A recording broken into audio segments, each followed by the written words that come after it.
Ministério Público de Santa Catarina acaba de derrubar decreto do prefeito Clésio Salvaro que permitia a circulação sem máscaras ao ar livre. E você vai ver também. A pandemia da Covid-19 só vai acabar quando todos decidirem, disse presidente da OMS. A Agência Europeia de Medicamentos está prestes a liberar pílula anti-Covid. A concentração de gases do efeito estufa na atmosfera voltaram a atingir um novo recorde em 2020. O governo federal busca a aprovação de reformas estruturantes para viabilizar o pagamento do Auxílio Brasil. Os pais devem ficar atentos ao calendário de matrículas na rede estadual de ensino. Essas e outras notícias você acompanha a partir de agora no Informe Região.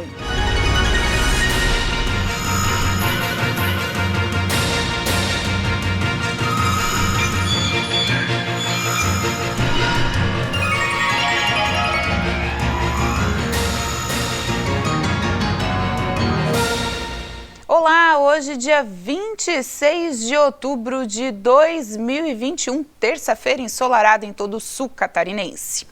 Segundo o presidente da OMS, na abertura da Cúpula Mundial da Saúde, que esse ano está sendo sediada na Alemanha, a pandemia da Covid-19 só vai acabar quando todos decidirem. A pandemia de Covid-19 vai terminar quando todos decidirem. Foi o que afirmou neste domingo o chefe da Organização Mundial da Saúde, Tedros Adhanom, durante a cerimônia inaugural da Cúpula Mundial sobre a Saúde na Alemanha. The pandemic will end when the world chooses to end it. A pandemia vai terminar quando o mundo decidir acabar com ela. Está em nossas mãos, temos todas as ferramentas de que precisamos. Ferramentas eficazes de saúde pública e ferramentas médicas eficazes, mas o mundo não as usou bem. But the world has not used those tools well. O evento reúne a cada ano profissionais de saúde e dirigentes políticos em Berlim. As críticas do chefe da OMS à gestão da pandemia por lideranças globais veio no momento em que o mundo registra uma média de 50 mil mortos semanais. Com base nos números, Adhanom também disse que a pandemia está longe de ter acabado. A OMS estabeleceu como meta que 40% da população de cada país esteja vacinada contra a Covid-19 antes do fim do ano e 70% em meados de 2022. Em várias ocasiões, Tedros Adhanom lamentou a concentração de vacinas por parte de países ricos. Na capital alemã, o dirigente também afirmou que a desigualdade na distribuição de vacinas só pode ser superada caso países e empresas que controlam o abastecimento do imunizante traduzam declarações em fatos. A Agência Europeia de Medicamentos está prestes a liberar uma pílula anti-Covid. Caso seja aprovado, ela seria uma grande aliada contra a doença. A corrida por combate eficaz e rápido contra a Covid-19 deve ganhar um reforço em breve. A Agência Europeia de Medicamentos anunciou nesta segunda-feira que lançou a revisão acelerada da pílula Molnupiravir da farmacêutica americana Merck Sharp & Dohme. De acordo com a EMA, os resultados preliminares dos estudos de laboratório e clínicos sugerem que o medicamento pode reduzir a capacidade do coronavírus de se multiplicar no corpo, prevenindo a hospitalização ou a morte dos pacientes. Caso seja aprovado, o comprimido representaria um grande avanço ao reduzir com bastante facilidade as formas graves da doença. Os antivirais, como o Molnupiravir, atuam de uma forma que diminui a capacidade do vírus de se replicar, o que interromperia a Covid. A pílula é administrada em pacientes imediatamente após testarem positivo. A EMA analisará a conformidade do Molnupiravir com as normas europeias em questões de eficácia, segurança e qualidade. E os pesquisadores brasileiros que desenvolveram a vacina em spray contra a Covid pedem autorização da Anvisa para realizar esses testes agora em humanos. A vacina contra a Covid-19 da Pfizer tem uma eficácia maior que 90% na prevenção das formas sintomáticas da doença em crianças de entre 5 e 11 anos. A informação foi divulgada no site da Administração de Alimentos e Medicamentos dos Estados Unidos, que convocou uma reunião de um painel consultivo de especialistas independentes para que decida a autorização da vacina nessa faixa etária. A análise se baseou em 2.250 participantes com dados acumulados até 8 de outubro. Segundo o documento, a eficácia da vacina contra a Covid-19 sintomática 7 dias após a segunda dose foi de 90,7%. Não houve casos de Covid grave ou de síndrome inflamatória multissistêmica em crianças. É a primeira vez que a Pfizer publica uma estimativa da eficácia de sua vacina anti-Covid em crianças.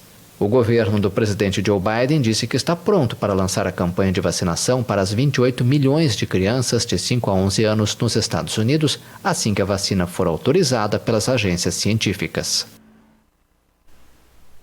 E atenção, o Ministério Público de Santa Catarina divulgou nota agora, próximo às 5 horas da tarde, onde revoga o decreto do prefeito Clésio Salvaro, que tirava a obrigatoriedade do uso de máscara ao ar livre em Criciúma.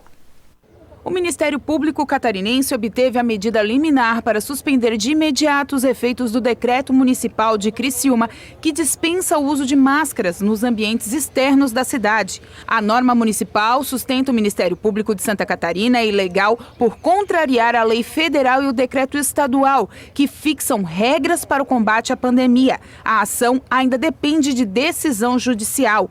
A medida liminar atendeu os pedidos da 5ª Promotoria de Justiça de Criciúma na ação ajuizada na manhã desta terça-feira. A decisão do juiz da 2ª Vara da Fazenda Pública da Comarca de Criciúma também determinou, como requereu o Ministério Público, a ampla divulgação da medida liminar, alertando a sociedade sobre a necessidade do cumprimento das medidas previstas nas normas estaduais. A Justiça também fixou, para caso de descumprimento da decisão, multa diária no valor de R$10 mil até o limite de R$300 mil, que pode ser estendida pessoalmente ao agente público responsável. A decisão ainda é passível de recurso. Vale lembrar que a medida começou a valer a partir da última sexta-feira, quando o prefeito Clésio Salvaro publicou no Diário Oficial do município que estava revogando a obrigatoriedade do uso de máscaras ao ar livre nos parques públicos, desde que a pessoa tivesse a única dose ou as 2 doses da vacina contra a Covid-19 no esquema vacinal após 14 dias. Esse decreto, portanto, o Ministério Público de Santa Catarina acaba de revogar. Portanto, todo mundo usando máscara. A seguir, brasileiro está cada vez mais lutando para manter as contas em dia.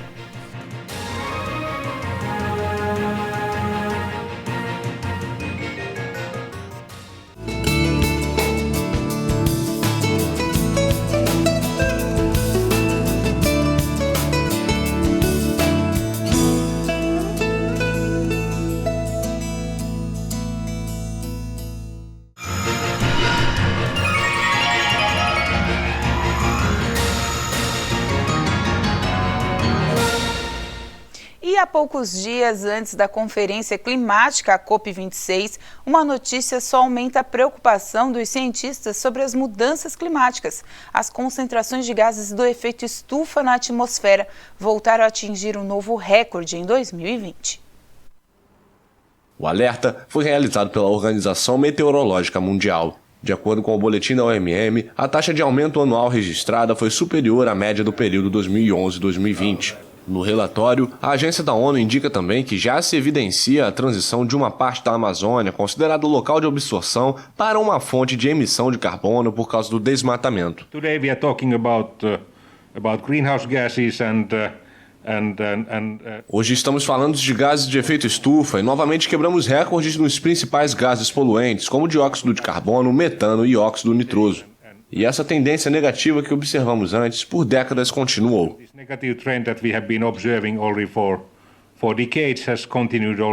Segundo a organização, a desaceleração econômica causada pela Covid-19 não teve qualquer efeito evidente sobre os níveis atmosféricos dos gases de efeito estufa. A OMM informou ainda que as emissões não param e que a temperatura mundial continuará subindo. O boletim explica que, como o dióxido de carbono é um gás de vida longa, o nível de temperatura observado hoje persistirá por várias décadas, mesmo se as emissões fossem rapidamente reduzidas até alcançar o nível de zero líquido. O governo federal busca a aprovação de reformas estruturantes para viabilizar o pagamento do Auxílio Brasil, programa que substitui o Bolsa Família, e vai pagar R$ 400 às famílias em situação de vulnerabilidade. Nesta segunda-feira, o presidente da República enviou ao Congresso Nacional um projeto de lei que abre o crédito especial no valor de R$ 9,3 bilhões para o Ministério da Cidadania bancar esse programa. O Congresso Nacional recebeu nesta segunda-feira do governo federal o projeto de lei que destina 9,3 bilhões de reais para o Ministério da Cidadania viabilizar o programa Auxílio Brasil. O governo federal pretende pagar R$ 400 a cerca de 17 milhões de brasileiros, mas para isso precisa de fontes de renda. Segundo o Ministério da Cidadania, o projeto de lei enviado nesta segunda-feira viabiliza o que falta do saldo do Bolsa Família para o Auxílio Brasil, mas a proposta ainda precisa ser aprovada pelo Congresso. Outro projeto que pode viabilizar os recursos para o programa é a PEC dos precatórios. A medida foi aprovada em comissão especial na última quinta-feira e deve ser votada no plenário da Câmara esta semana. O texto prevê limite para o pagamento dos precatórios e muda o cálculo do teto de gastos públicos, gerando uma folga orçamentária para o Auxílio Brasil. Neste domingo, o ministro da Economia, Paulo Guedes, acompanhado do presidente da República, disse em conversa informal com jornalistas que precisa de 30 bilhões para pagar R$ 100 a mais no programa. Paulo Guedes mencionou que reformas enviadas pelo Executivo ao Congresso bancariam essa despesa, mas elas não andaram no Legislativo. Ele citou a reforma administrativa e a reforma tributária. As reformas administrativas, por exemplo, vou dar um exemplo, reforma administrativa, são 300 bilhões, pelo menos, que nós economizamos para o futuro, sem atingir nenhum dos funcionários públicos atuais. Simplesmente pelo disciplinamento e pela meritocracia nas contratações futuras. São 300 bilhões. De outro lado, o presidente, como disse, precisa enfrentar o problema da miséria que se agudizou durante a pandemia. E aí ele precisa de 30 bilhões para dar R$ 100 a mais no Bolsa Família. E vocês todos sabem que nós já tínhamos previsto R$ 300 dentro do teto. Estava previsto. Só que o Senado não avançou com a reforma. O Senado não deu a fonte. O ministro disse ainda que defende que o teto de gastos não seja desrespeitado, mas é preciso atender as famílias em situação de vulnerabilidade do país. Eu sou defensor do teto, eu vou continuar defendendo o teto, eu defendo as privatizações. Agora o presidente tem que tomar uma decisão política muito difícil. Se ele respeita o teto, ele deixa 17 milhões de famílias passando fome. Então ele tem que pedir uma ação social que proteja a população. E eu tenho que calibrar essa ajuda. Inicialmente, a proposta era que o Auxílio Brasil fosse de R$ 300, valor superior ao ticket médio do Bolsa Família, que é de R$ 190. Mas para atender a população mais pobre, o governo pretende aumentar este valor. Uma das saídas fiscais para o reajuste, proposta pelo presidente Jair Bolsonaro, é que o Auxílio Brasil tenha caráter temporário. Com isso, não seria necessária fonte permanente de renda. A medida foi defendida nesta segunda-feira por Arthur Lira durante um evento voltado ao agronegócio em São Paulo. O presidente da Câmara disse ainda que o auxílio provisório é a saída possível, já que o Senado não votou a reforma do imposto de renda. Na sexta-feira, em entrevista coletiva, o presidente Jair Bolsonaro, ao lado do ministro da Economia, disse que o Auxílio Brasil de R$ 400 mantém o equilíbrio entre o social e o fiscal, sem comprometer a economia do país. E hoje em dia, em torno de 16 milhões de pessoas que estão no Bolsa Família, cujo ticket médio está na casa de R$ 192, e a gente vê esse valor como realmente insuficiente para o mínimo. Assim sendo, com responsabilidade, vimos estudando há meses essa questão, onde chegou-se um valor. Deixo claro a todos os senhores, esse valor decidido por nós tem responsabilidade. Não faremos nenhuma aventura. Não queremos colocar em risco nada no tocante à economia. Os auxílios para salvar as empresas durante a pandemia ajudaram e o número de falências caiu. Segundo o Serasa Experian, o volume de pedidos foi o menor da história para o terceiro trimestre. O judiciário brasileiro decretou 163 falências e recebeu 270 pedidos que podem resultar no encerramento das atividades no terceiro trimestre deste ano. De acordo com dados da Serasa Experian, nos 2 casos é o menor número já registrado para o período compreendido entre os meses de julho e setembro desde 2005, quando entrou em vigor a Lei das Falências. Especialistas do setor atribuem essa queda à redução da inadimplência e aos auxílios disponibilizados para salvar os negócios durante a pandemia, como o Programa Nacional de Apoio às Microempresas e Empresas de Pequeno Porte e o Benefício Emprego e Renda. Dados da Serasa mostram uma estabilidade no número de empresas inadimplentes e uma redução no número de dívidas negativadas e de contas em atraso. Apesar dos dados refletirem um alívio, pode ser temporário, por conta do salto da inflação e dos juros desafiadores para as empresas nos próximos meses. As pequenas e microempresas são as mais prejudicadas e respondem por 75,4% das falências registradas neste ano. E os juros do cartão de crédito aceleraram e atingiram o maior nível em 4 anos. O empréstimo no cheque também subiu, e muito.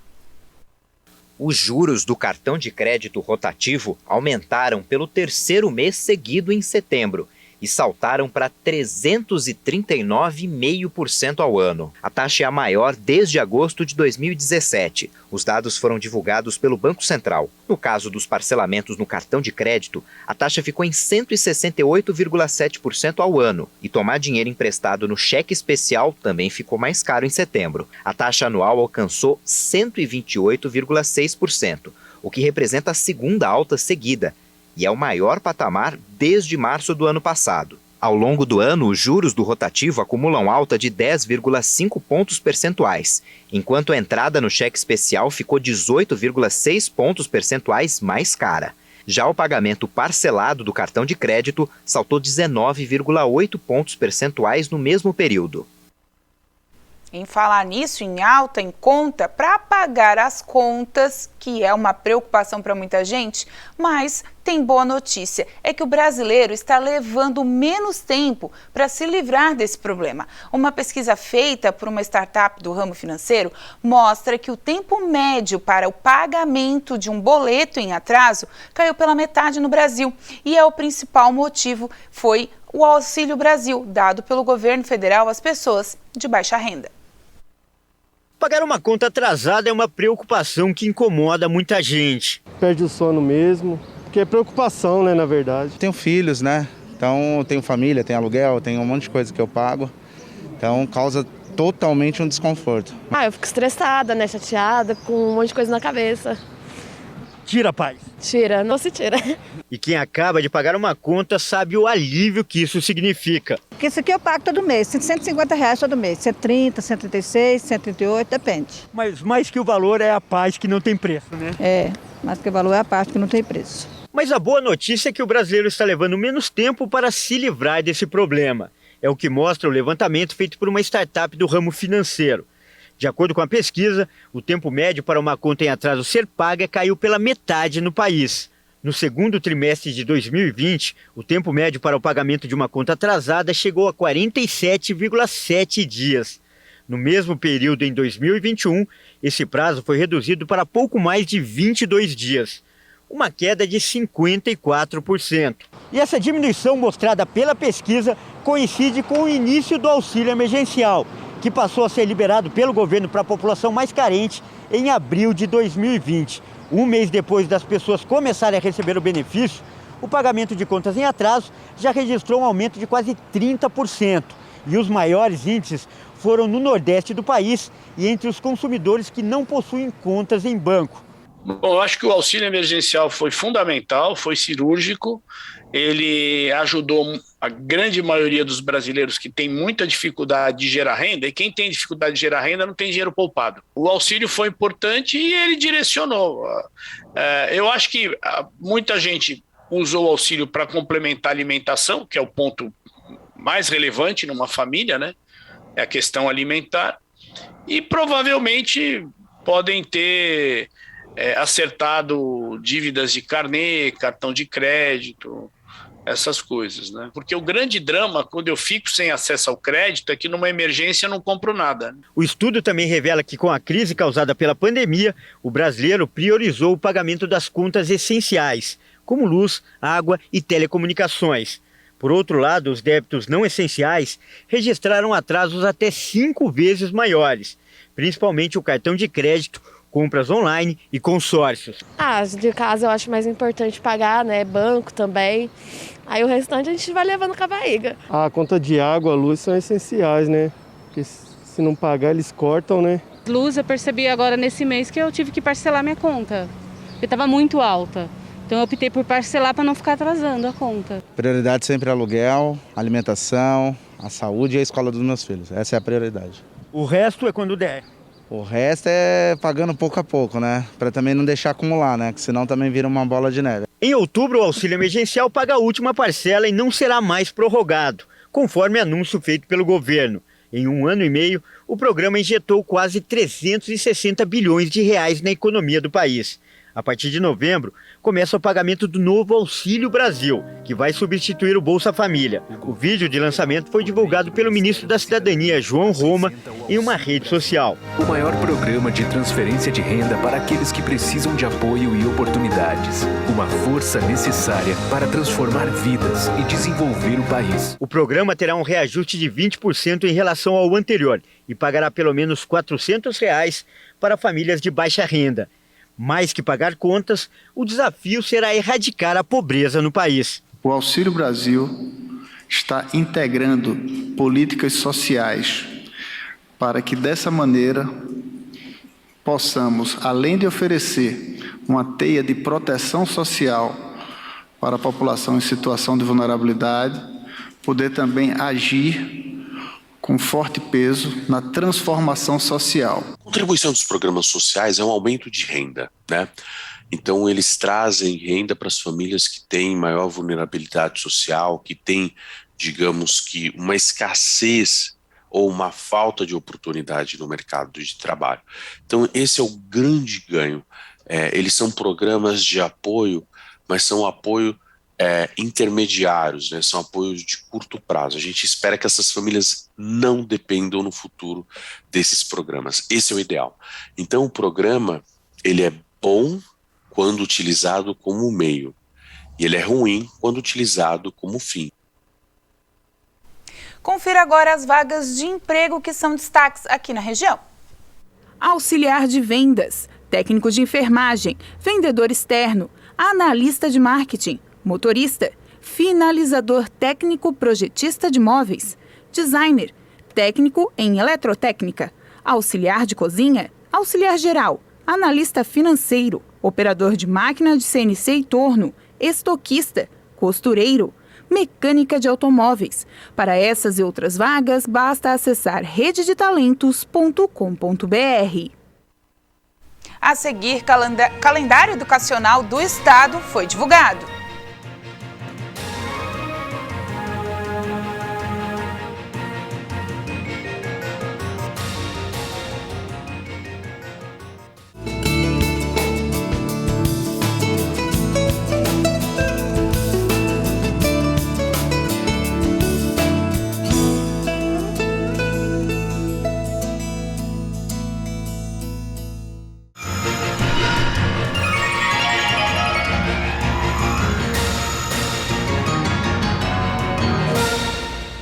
Os pais devem ficar atentos ao calendário de matrícula na rede estadual de ensino e ao calendário escolar divulgado pela Secretaria do Estado.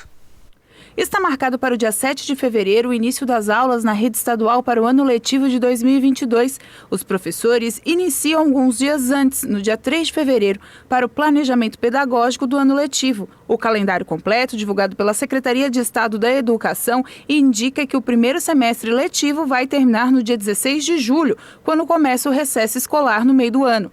As aulas serão retomadas para o segundo semestre no dia 1º de agosto e o término do ano letivo será no dia 16 de dezembro, com os conselhos de classes marcados para o dia 19, 20 e 21. Os estudantes que pretendem trocar de escola ou ingressar na rede estadual a partir do ano que vem devem fazer sua solicitação de matrícula no site matriculaonline.sed.sc.gov.br entre os dias 1º e 3 de dezembro. Para acessar a plataforma, é necessário que o estudante já tenha criado um cadastro no gov.br. No caso das escolas em que a quantidade de pedidos de matrícula é maior que o número de vagas disponíveis, os estudantes serão selecionados por sorteio. Para concorrer às vagas, os alunos devem realizar sua pré-matrícula no mesmo site entre os dias 17 e 19 de novembro. As regras para o sorteio e a lista da unidade que se aplicam estes modelos de ingresso nas escolas serão divulgadas nas próximas semanas. Em um evento gratuito que acontece na próxima semana para ajudar mulheres que queiram empreender mais e que não têm coragem, é o projeto Elas, que a gente vai falar agora. Bom, para você que é mulher, quer empreender, tem algum medo, alguma vergonha, algumas marcas aqui do município de Criciúma com mulheres que resolveram aí se destacar no mercado de trabalho, empreendendo nos seus talentos, vão realizar o evento Voe Mulher de forma gratuita e esperando que você aí que tem algum tipo de medo vá atrás dessa palestra, das palestras, para aí, quem sabe, desenvolver aquele tão sonhado projeto. Estou com a Tami Topanotti, que é uma, né, das representantes também, isso mesmo, né, para tirar do papel aquela ideia que só fica ali e realmente voar e colocar o empreendimento de vez na rua, né? Isso, a gente vai fazer um evento bem legal, onde a gente vai reunir 5 marcas, né, para poder falar um pouquinho da nossa história, de como a gente empreendeu, principalmente na pandemia, onde a gente achou alguma coisa legal e doou o nosso tempo para fazer isso. Então, além da nós 5 ali que vamos divulgar o nosso produto e tal, teremos também 2 palestrantes, né, que é a Alessandra Pandócio e a Juliana Silveira, que vão falar um pouquinho sobre carreira, empreendedorismo, bem-estar, né, para mostrar para a mulher que ela também pode, às vezes gosta de alguma coisa, vai fundo que vai dar certo. Então vai ser uma noite bem legal, que além de um bate-papo, né, que essa é a ideia, vamos ter também um coffee break para nos reunirmos. E isso é legal, o network, vocês, claro, estarão mostrando as marcas, mas as mulheres acabam entendendo que elas realmente, aquela ideia inicial que estava lá no papel, pode se tornar o seu ganha-pão, vamos dizer assim, o seu dia a dia, né? Isso, sim, somos marcas que crescemos de pequenininho, fomos crescendo, né, cada uma no seu segmento, mas para mostrar para a mulher também que ela também é capaz de fazer, né? Às vezes você gosta de alguma coisa e não tem coragem, a gente quer mostrar, a gente quer contar a nossa história e fazer com que a mulher realmente vá e busque aquilo que gosta de verdade. E para se inscrever, a gente já falou, né, de forma gratuita, o evento para se inscrever como é que faz, e também tem um projeto que vocês estão pedindo a doação de produtos de higiene pessoal para as mulheres também, né? Isso. As inscrições são feitas diretamente com nós 5, né, as nossas marcas. É a Tami Topanotti, né, que sou eu, tem a Recense, Eu Enquadrei, Pri Tavares e Saíra Básico. Pode nos chamar diretamente pelo direct, ali no Instagram ou mesmo no WhatsApp, deixar o nome e telefone, que a gente está fazendo uma lista. As vagas já estão bem preenchidas, assim. E aí a gente cadastra ali a pessoa e tal, entra em contato um dia antes para confirmar a presença. E o que a gente pede, ele é gratuito, né? Mas a gente achou bem legal ajudar um projeto social, né? É o projeto Elas, que ajuda mulheres com vulnerabilidade social. Então, se puder levar um produto de higiene pessoal, um absorvente, um shampoo, coisas que é difícil as pessoas doarem, né? Então, esse projeto é bem legal para poder ajudar as mulheres. Então, só para finalizar, dia 10 na Plural, é isso? Isso, dia 10 de novembro, às 7 horas, lá na Plural, contamos com a presença de todos, vai ser um sucesso nosso projeto. Então, tá certo. Obrigado pelas informações. Então, se inscrevam, né? E quem sabe aquele projeto que você tanto sonha sair do papel, seja aí realmente a forma que você espere, que ele saia e que você decole no mercado de trabalho, seja uma nova empresária da nossa região. Voltamos ao estúdio. É isso aí, então uma boa oportunidade. Com essa informação a gente encerra o Informe Região de hoje. Para você ver essas e outras notícias, acesse nossas redes sociais, no @TV Primavera no Instagram e no Facebook e também no YouTube. E é claro, é o seu canal de comunicação com a gente. As redes sociais, @TV Primavera, Instagram, Facebook e o nosso canal do YouTube. A todos vocês, uma boa noite de terça-feira. Até amanhã.